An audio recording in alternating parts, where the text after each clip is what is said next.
জীবন সবসময় সহজ হবে না, কিন্তু কঠিন সময় আমাদের গড়ে তোলে। আপনি কি কখনো এমন সময় পার করেছেন যখন সব কিছু থেমে গিয়েছে বলে মনে হয়েছিল? প্রতিটি মানুষই কোনো না কোনো সমস্যার সঙ্গে অনবরত লড়াই করে যাচ্ছে।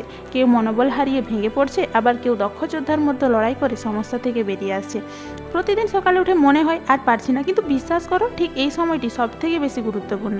নমস্কার বন্ধুগণ, আপনাদের সকলকে এই চ্যানেলে স্বাগত। আজকের বিষয়বস্তু হলো গৌতম বুদ্ধের কিছু বিখ্যাত বাণী ও তার তাৎপর্য, যা হয়তো আপনাদের জীবন বদলে দিতে পারে। নাম্বার 1, অতীতকে প্রাধান্য দিও না, ভবিষ্যৎ নিয়ে দিবাস্বপ্নও দেখবে না, তার চেয়ে বরং বর্তমান মুহূর্ত নিয়ে ভাবো। এর অর্থ হলো আমরা অতীত এবং ভবিষ্যৎ নিয়ে অযথা চিন্তা ভাবনা না করে বর্তমান মুহূর্তে মনোযোগী হওয়া উচিত। অতীতকে ভাবতে গিয়ে অনেক সময় ক্ষোভ, দুঃখ বা আফসোসে জর্জরিত হয়, আবার ভবিষ্যৎ নিয়ে চিন্তা করলে উদ্বিগ্নতা জন্মাতে পারে।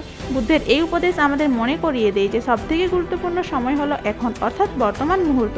যতটুকু পারা যায় তাৎক্ষণিকভাবে আমাদের চিন্তা এবং মনোযোগকে বর্তমানের ওপর কেন্দ্রীভূত করলে আমরা শান্তি ও স্বস্তি অনুভব করতে পারি। অতীত বা ভবিষ্যৎ সম্পর্কে অতিরিক্ত চিন্তা করলে আমাদের মানসিক শান্তি ব্যাঘাত ঘটবে। নম্বর 2, সবকিছুর জন্য মনেই আসল। সবার আগে মনকে উপযুক্ত করো, চিন্তাশীল হও, আগে ভাবো তুমি কি হতে চাও। এই বাণীর অর্থ হলো সবকিছুর মূল হচ্ছে আমাদের মন।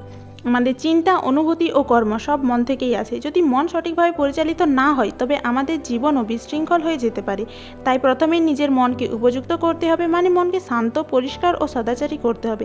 চিন্তাশীল হওয়ার মাধ্যমে আমরা নিজেদের লক্ষ্যের প্রতি দৃষ্টি ধরে রাখতে পারি এবং সঠিক সিদ্ধান্ত নিতে সক্ষম হতে পারি। আগে ভাবো তুমি কি হতে চাও, এর মানে হলো নিজের উদ্দেশ্য বা লক্ষ্য স্পষ্ট করো। যদি আমরা জানিই না আমরা কি হতে চাই বা কি করতে চাই, তাহলে জীবন কঠিন হয়ে পড়বে।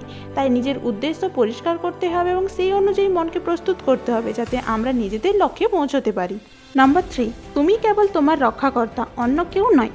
এর অর্থ হলো আমাদের জীবনে আসল দায়িত্ব বা রক্ষা একমাত্র নিজের ওপর। অন্য কেউ আমাদের পুরোপুরি রক্ষা করতে পারে না, কারণ প্রত্যেকের জীবনের সিদ্ধান্ত ও পথ চলা নির্ভর করে তার নিজের চিন্তা, কর্ম এবং মানসিকতার ওপর। যদি আমরা নিজের ক্ষমতা, মনোভাব এবং সিদ্ধান্তের প্রতি সচেতন না হই, তবে বাইরের কেউ বা কোনো বাহ্যিক শক্তি আমাদের সাহায্য করতে পারবে না।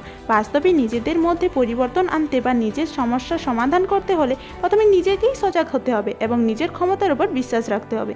এই উপদেশ আমাদের আত্মবিশ্বাস এবং আত্মনির্ভরতার গুরুত্বের কথা বলে। অন্যরা আমাদের সাহায্য করতে পারে, কিন্তু শেষ পর্যন্ত আমাদের জীবন বা পরিস্থিতির মোকাবেলা করার ক্ষমতা আমাদের হাতেই থাকে। এই ছিল গৌতম বুদ্ধের 3টি বাণী ও তার তাৎপর্য। অসংখ্য ধন্যবাদ সম্পূর্ণ ভিডিওটি মনোযোগ সহকারে দেখার জন্য।